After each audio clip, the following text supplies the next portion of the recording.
Hey there, welcome back. In this tutorial, we're going to learn about expanders. An expander is a type of dynamic processor. Remember, we mentioned the four types of dynamic processors are compressors, expanders, limiters, and gates. Now, a gate's a type of expander, and we'll be covering it in our next segment. In this tutorial, we'll be learning what an expander is, when to use it, and how to work the controls on a software expander. Of the types of dynamic processors, people are probably most familiar with compressors. Compressors squash or reduce the dynamic range. The soft parts get nearly as loud as the loud parts, and if done well, emotional punch is maintained and no artificiality is added. Expanders do the opposite. Expanders increase the dynamic range by helping you optimize the actual dynamic range you get out of a system. Effective use of an expander in your input signal path can really clean up your recording. That's because an expander operates at the low end of the dynamic range where signals are really quiet. So this is really useful for recording acoustic instruments that aren't mic'd up close. When the signal comes through, the expander might not be doing anything, but if the signal stops, that's when the expander goes to work. So what it does is push the background noise floor lower. For example, without expansion, the noise level in a signal path can be louder than the background noise on a stage. If you use an expander, you can bring the noise level down to the level of the stage's noise without affecting the signal. You might be wondering how this helps you get cleaner recordings. For example, to record your vocal, you've got the preamp master output set pretty hot, so you sound really clear and loud. But you've also recorded your computer fan and your fridge, maybe the garbage truck that went by during your take. With the expander, the volume changes by a specified ratio when it drops below the threshold you set. As you can probably tell from some of the terminology I'm using, the controls on an expander are similar to the compressor parameters. The threshold is the value in decibels at which the expansion kicks in. Let's say you're miking a crash cymbal and you've run it through an expander. The cymbal's crash starts out really loud, then decays to nothing. At some point during the decay, it'll get so quiet that the background noise will mask what's left of the cymbal's decay. So the expander would kick in near the end of the decay in order to get rid of the background noise. If you set your threshold to, let's say, minus 40 decibels, the expander will kick in and shut down the signal when the cymbal decay reaches that point. This lets you get away with a lot more noise inside or outside your studio without worrying about these sounds getting onto your track. How do you determine where to set the ideal threshold? One way is to record the background noise in your studio and see what level it's at. Another way is to listen to or record the level of, let's say, your guitar amp's background noise. So you'd want this to get through, but any lower signals you want reduced. Now let's talk about the ratio. The ratio refers to how much you'll be reducing the volume of the signal that lies below the threshold. It can be reduced more gradually or hard and fast as in a noise gate. You can set your expander ratio by taking a listen to the incoming signal, like the sound of the idle guitar amp, and then adjusting the ratio knob. When you start to hear the sound of the idling amp coming through, your gate has just opened slightly, and around that point is a good place to set the ratio. The gate should be closed enough to quiet the track significantly, but not so closed that quiet passages sound unnaturally silent next to played passages. You also shouldn't be able to hear the gate noticeably opening or closing when you start or stop playing.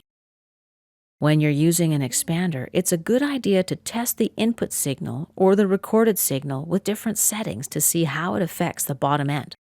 The other controls you'll usually find on expanders are attack and decay. Like with a compressor, the attack determines how fast the gate opens when the threshold is exceeded. The decay sets how fast it closes again when the signal goes away. Normally, you want a pretty quick attack so you don't miss any sounds, and a medium decay, around 200 milliseconds, so you don't lose any phrase endings and reverb tails. You need to listen while setting the expander's threshold and ratio values. If you aren't listening carefully, you might end up cutting off parts of notes or undermining the quality of the take. This means you've set the threshold or volume too high. To fix a booming kick drum, you can listen and adjust the threshold until it sounds as tight as you want. You're basically shortening the decay of the kick drum's envelope. Set the release or decay time short for drums and longer for instruments with a longer sustain. Let's take a look at some of the controls on an expander to see how they work, and then in our next tutorial we'll try out a noise gate on one of my tracks. A noise gate is a type of expander, just more crude because it reduces a signal to zero when it drops below a certain level. Here's Cubase's built-in expander. Oops, I clicked off of the interface and didn't have always on top set, so let me just go bring that back up. Okay. Again, the primary controls are consistent across many software and hardware expanders, so once you understand what to do, you'll be free to experiment with any plug-in or box. Notice that I can either use the knobs or drag the breakpoints in this graphic display here to change the threshold and ratio parameter values. The threshold determines where expansion kicks in. Signals below the threshold level are affected, but above that level, they're not affected. The ratio determines the gain boost applied to signals below that level. On this expander, it ranges from 1.1 to 8.1. The soft knee, if you don't activate this, then signals below the threshold will be expanded instantly according to the ratio. That's a hard knee. When the soft knee's on, the expansion is more gradual and produces a less drastic result. The attack time ranges from 0.1 milliseconds to 100 milliseconds and determines how fast expander responds to signals below the set threshold. If the attack time's long, more signal's going to pass through unaffected. As you can see, the attack range itself is quite quick and short so that you don't miss much of the signal. The hold is measured from 0 to 2000 milliseconds and sets the time the applied expansion will affect the signal below the threshold. The next control is the release. It's measured from 10 to 1000 milliseconds. The release sets the amount of time it takes for the gain to return to its original level when the signal exceeds the threshold level. You can also use the auto mode option below, and if so, then the expander will automatically find an optimal release setting that varies depending upon the audio material. As we've done previously, let's check out some of the presets. Let's just look for an appropriate setting. How about less room? Sounds good to me. Let's bring it in here. Okay, the threshold is minus 32.6 dB with a ratio of 2 to 1. The attack time is maxed out and the release time is pretty quick. Let's take a look at a setting for less noise.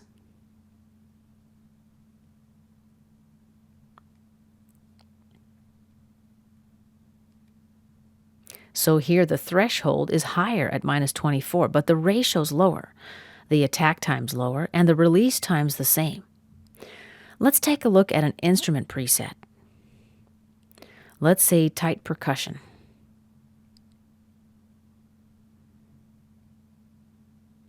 So here the threshold is higher with a bigger ratio and a longer attack, but it's got a short release.